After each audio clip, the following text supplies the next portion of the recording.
Aí, tá gravando, beleza?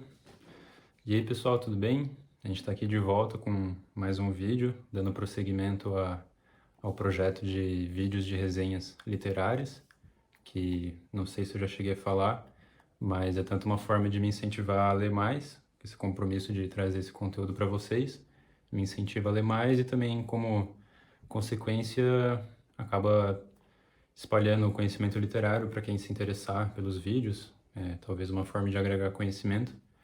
E essa é a proposta e sempre vai ser a proposta do canal. É uma situação ganha-ganha, né? Onde todo mundo acaba ganhando um pouco, seja de conhecimento, seja de cultura. E no vídeo de hoje, pelo título já dá para ver, vai ser esse livro aqui, tá invertido. Eu vou desinverter a imagem para vocês verem.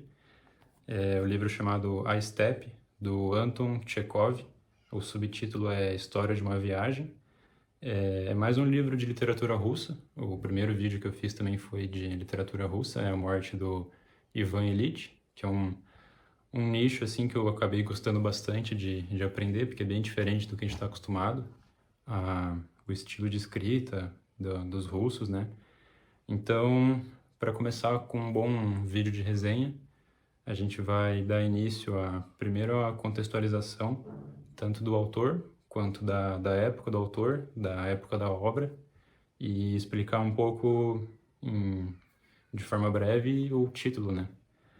O autor, Anton Chekhov, como eu já falei, como dá para perceber pelo nome, ele é um russo, e ele viveu na época de 1880, que era a época de transição da Rússia do czarismo, que era um monarca, para a transição revolucionária que eles tiveram, né? Que o czar foi assassinado, então tipo, era uma época de muita mudança social e política.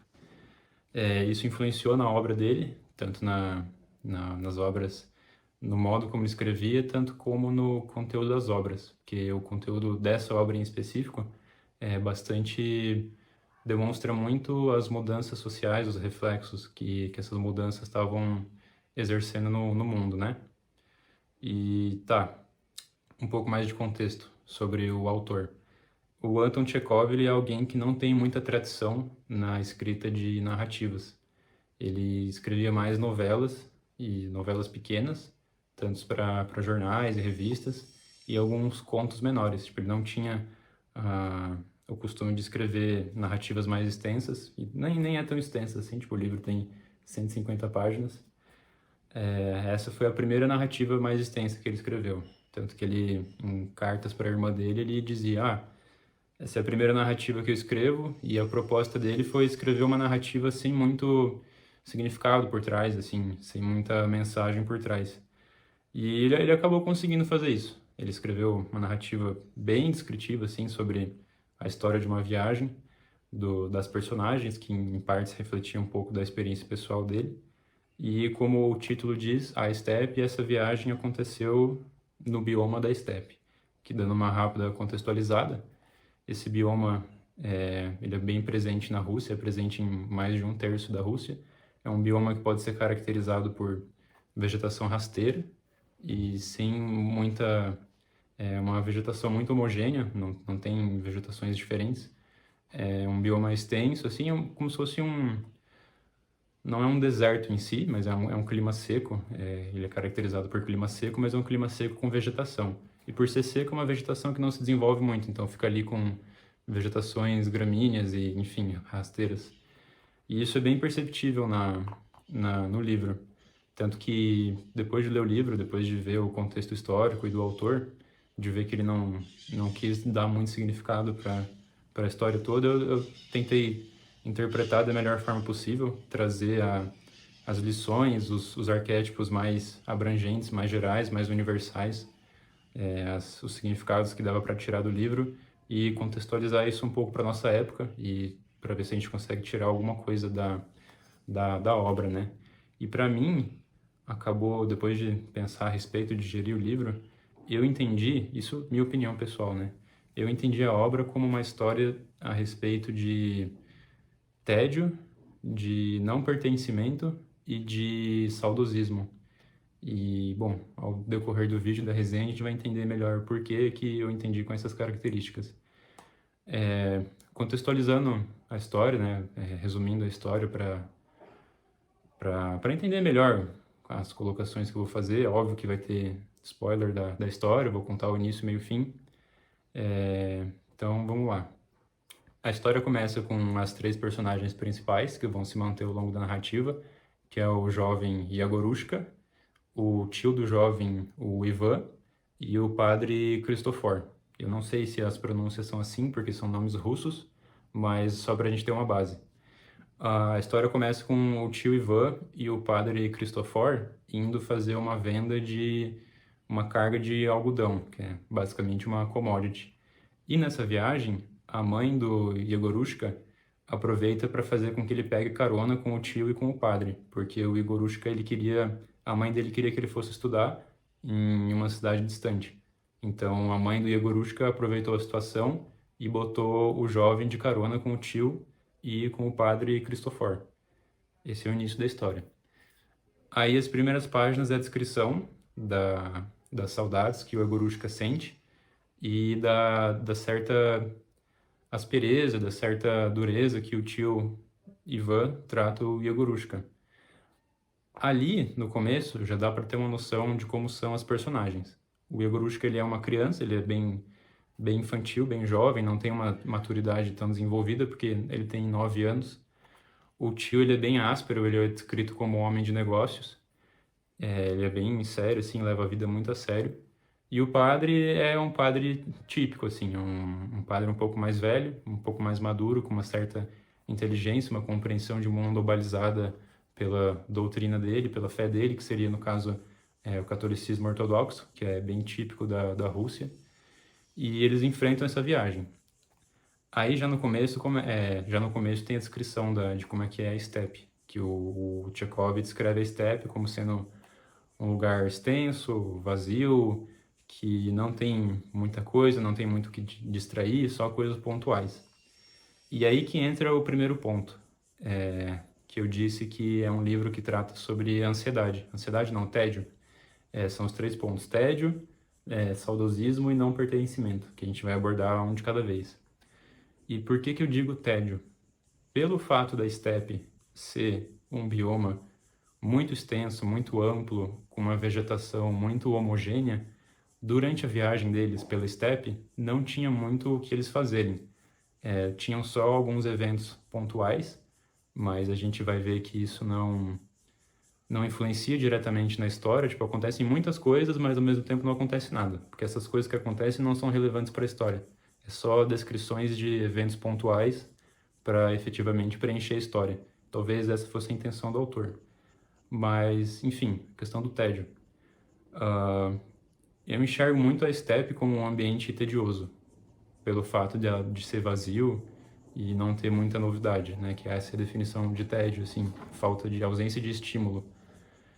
E o livro, ao meu ver, relata como cada pessoa reage frente ao tédio.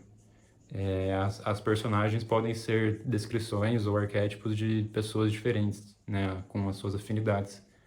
O Yegorushka, que é a criança, reage à situação toda com uma certa depressão, porque ele fica bem choroso, ele fica toda hora se lamentando e toda hora querendo voltar para casa. Enfim, ele é uma criança chorosa que não está contente com aquilo, em face ao tédio, ele deseja voltar ao passado, que é o conforto do lar dele, tipo, ele não quer enfrentar o tédio nem o futuro.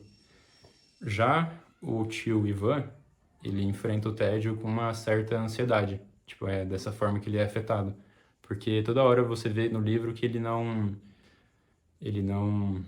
está satisfeito com a situação e quer sempre chegar no próximo negócio, conversar com a próxima pessoa, chegar logo no destino. Tipo, ele não aprecia a viagem, ele quer sair dali. Tipo, toda hora que alguém tenta puxar assunto com ele, ele é ríspido porque ele não tá sendo agradável para ele, enfim. E o padre Christopher, ele, para mim, ele é um símbolo de uma maneira saudável de você lidar com o tédio, que seria você apreciar o momento presente e ver que existem sim coisas para serem observadas e apreciadas, mesmo no meio da steppe, que é para ser um lugar relativamente inóspito, assim. Aí a gente volta naquela colocação que eu fiz, de que acontecem várias coisas ao longo do livro, mas ao mesmo tempo não acontece nada. Tipo, essas várias coisas que acontecem, apesar de não serem relevantes, o padre Christopher, ele é um dos únicos que dá a devida atenção para aquilo, e mesmo sem ser uma coisa com um significado muito profundo, sem ser uma coisa com um estímulo muito profundo, ele reconhece aquilo e enxerga naquilo a manifestação de Deus, assim, da beleza de Deus, da beleza da natureza, da existência, da gratidão de poder estar vivo para presenciar aquilo. E ele é o único, é a personagem que mais está em paz, assim, que menos incomoda os outros, que é menos grosseira, não se lamenta, não é depressivo, não é ansioso, não quer chegar, não, ele não dá mais valor para a chegada do que para a viagem necessariamente. Tipo, ele aprecia os dois igualmente. Já mais para metade do livro, aí começam a entrar os dois outros pontos que eu mencionei, dos três. Que além do tédio tem a questão do não pertencimento e do saudosismo. E por que eu digo isso? Porque a partir da metade do livro, a gente tem o primeiro encontro relevante, assim, da história, que é quando o trio chega na casa de um certo judeu da região, e eles vão discutir algumas coisas sobre a viagem, e aí tem uma nova manifestação de como as pessoas reagem ao tédio, e que está na figura do próprio judeu, que ele é o dono da casa que abriga o trio durante esse tempo. Ele é muito, por ser um anfitrião da casa, né, ele trata as pessoas bem, ele quer sempre buscar o bem-estar das pessoas, mas ele faz isso de uma forma relativamente excessiva, porque ele busca muito agradar, assim, tipo, de forma demasiada, assim, parece uma pessoa emocionada, né? Então, o que isso tem a ver com o tédio? Que uma região inóspita, só tem a casa dele naquela região, aí quando ele recebe visita, quando ele recebe um estímulo, ele fica hiperestimulado, assim, tipo, ele não quer perder aquilo, ele não quer perder a visita, não quer, ele tem medo de desagradar a visita, de que elas vão embora, de que ele perca esse estímulo, então ele acaba hipercompensando. Tipo, nitidamente o autor escreveu essa personagem como uma personagem excessivamente agradável, que chega até a ser um incômodo, assim. E além disso entra o terceiro item, que é a questão de não pertencimento. E por que eu digo isso? Porque o trio chega na casa, é recebido pelo judeu, o judeu tem um mordomo ali, mas é um mordomo bem esquisito, e o comportamento do judeu também é esquisito. E a criança, o Yegorushka, ele tá ali observando todo o acontecimento, tipo, o comportamento do judeu, o comportamento do mordomo, o comportamento do tio que está sendo ríspido, que não quer ficar na casa, quer sair logo para concluir a viagem. E aí ele não entende, tipo, acha estranho o comportamento de cada um, e ele tem mais afinidade com o padre Christopher, que vai orientando ele em relação às coisas, de uma maneira bem sutil, assim. Então, na metade do livro já começa a questão de não pertencimento. E aí, eles têm essa conversa, eles são recebidos pelo judeu, eles descansam um pouco na casa dele, saem de lá e continuam a viagem. E aí, depois de um tempo, o Yegorushka se separa do tio Ivan e do padre Christopher, porque os dois, o Ivan e o padre, eles vão seguir o caminho deles para vender a lã, a commodity que eu falei, e o Yegorushka vai seguir em outra caravana para chegar efetivamente na cidade da futura escola dele. O tio diz que vai se encontrar com ele depois, e realmente eles se encontram, e aí depois, enfim, eles se separam, e a história é contada a partir da perspectiva do Yegorushka na caravana nova. Essas pessoas da outra caravana são desconhecidas do Yegorushka, são pessoas que por acaso estão ali. Ele acaba desenvolvendo uma certa relação bem informal com eles conversam um pouco.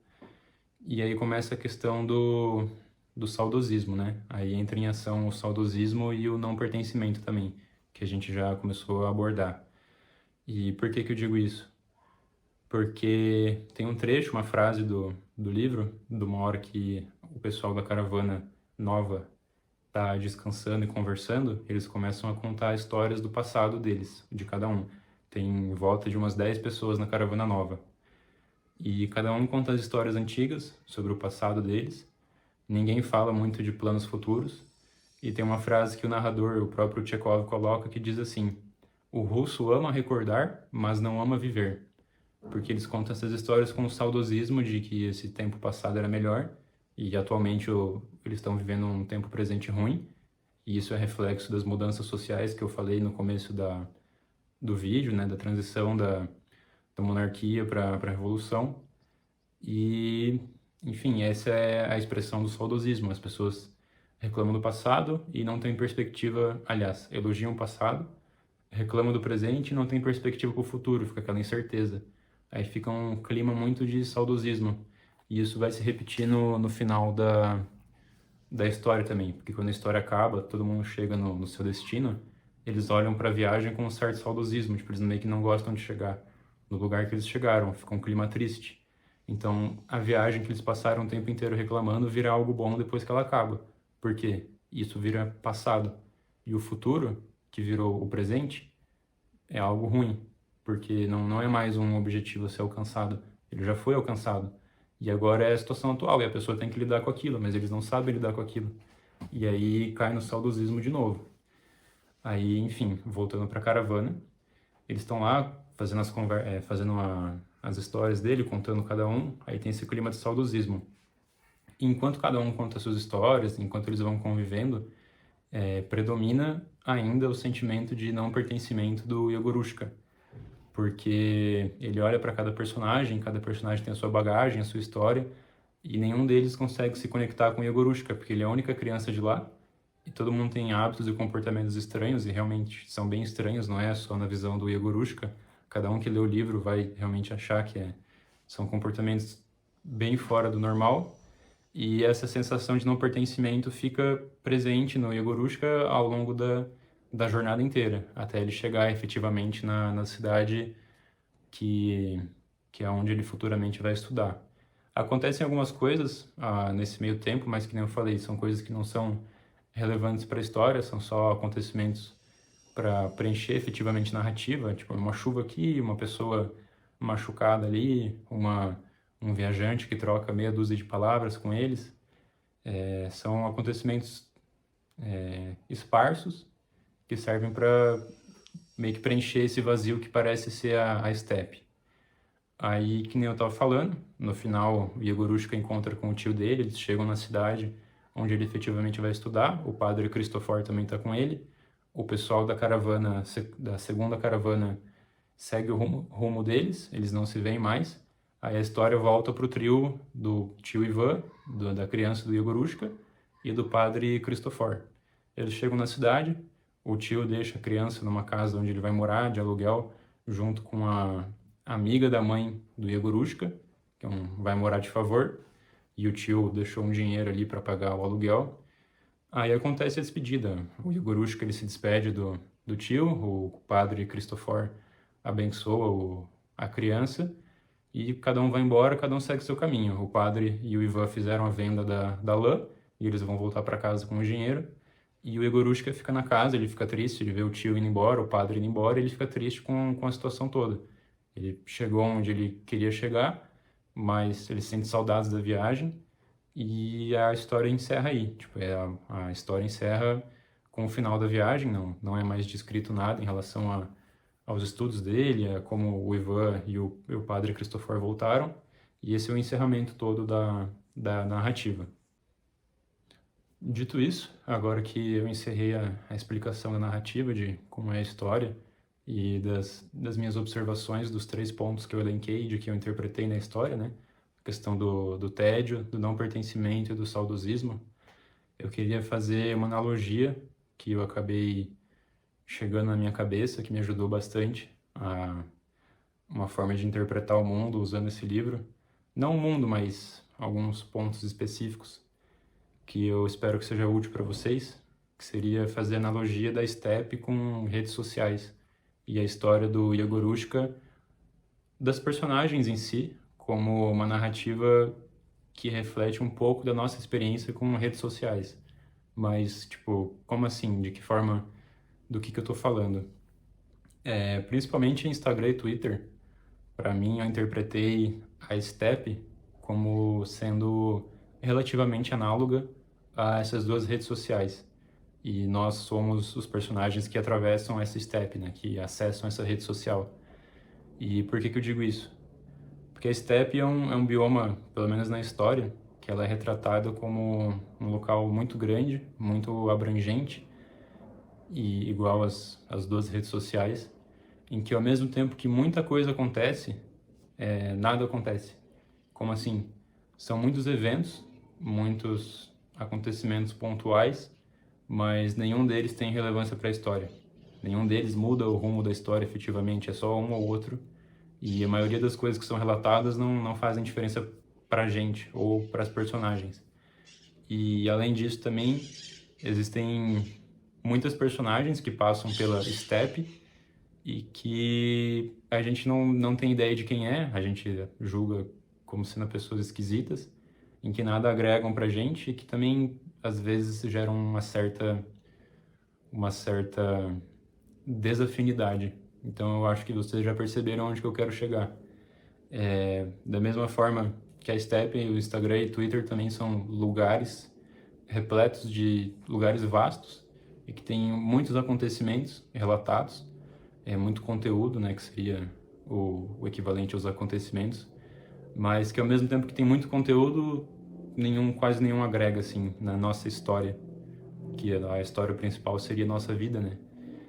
Acontece muita coisa lá e ao mesmo tempo não acontece nada. E a gente acaba só perdendo o tempo de saber daquilo ou de tomar conhecimento daquilo, mas que no fim do dia e no fim da história não muda o rumo do dia e também não muda o rumo da história. Você só passou um tempo ali. E isso me ajudou a refletir, assim. E eu pensei, poxa, eu não quero ficar preso na steppe, eu não quero ter problemas em enfrentar o tédio, eu quero apreciar os eventos como eles são, os eventos importantes, que são aqueles que vêm de Deus, que estão relacionados ao momento presente. Nunca é uma coisa, nunca ficar preso ao passado e tampouco ignorar o que eu estou vivendo para sempre buscar uma coisa no futuro, assim. E ao mesmo tempo abrir o olho para personagens que estão na nossa vida que a gente não sente a sensação de pertencimento com aquelas pessoas. A gente só tá ali porque eles estão na narrativa e a gente meio que se obriga a aturar, assim, sabe? Então, foi isso que esse livro basicamente trouxe para mim, de significado, de interpretação que dá para tirar de um livro que o objetivo não é ter necessariamente um significado. Eu espero que isso tenha sido útil para vocês, que tenha proporcionado algum tipo de conhecimento, de reflexão, e que tenha despertado o interesse de ler também esse tipo de literatura, para ver se você consegue tirar alguma interpretação pessoal também, que cada um tem suas afinidades, assim. Não é um livro caro, deve estar no máximo uns R$ 30, também é um livro bem curto, de 150 páginas, em poucos dias dá para ler bem ele. Então é isso, com isso eu encerro o vídeo. Espero que tenha agregado alguma coisa para alguém, tanto em sentido de conhecimento literário, quanto de questão reflexiva pessoal. Aí, se tiverem alguma sugestão, algum comentário para fazer, eu fico aberto. E eu vou encerrando por aqui, que o vídeo já está bem longo, para não ficar mais longo e mais desinteressante. Acredito que eu abordei o que eu gostaria de abordar e transmiti o que eu gostaria de transmitir. E fico por aqui.